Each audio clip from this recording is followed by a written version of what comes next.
Welcome to Tech and Home Chronicles, where smart living meets simple solutions. It's Wellness Wednesdays, the day we explore products that help you live healthier, cleaner, and better. Today we're looking at the Circadian Optics Lumos 2.0 light therapy lamp, a UV-free light designed to boost mood, improve sleep, and increase focus.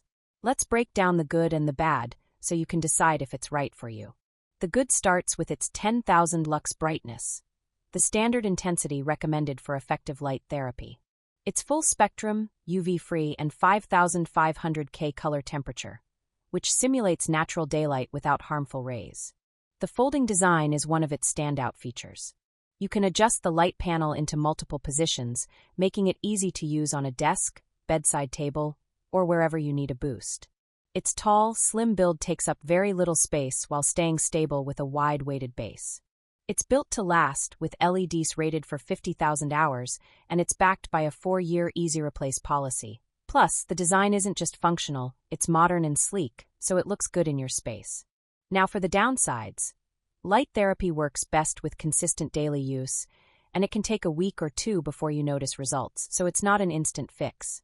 It also needs to be placed fairly close, usually within 12 to 18 inches, which means it's more effective for desk or morning routine setups than large spaces. And while 10,000 lux is powerful, sitting too close can feel a bit bright at first until you adjust. So, is it worth it? If you're looking for a stylish, effective, and compact light therapy lamp to help improve mood, focus, or sleep patterns, the Circadian Optics Lumos 2.0 is one of the best options available. Just be ready to use it consistently and position it correctly for the best results. Check the description for the product link and possible deals. And as always, do your own research before buying. Like and subscribe for more quick, honest reviews. We cover a new category every day of the week, right here on Tech and Home Chronicles. Thank you very much, and I'll see you next time.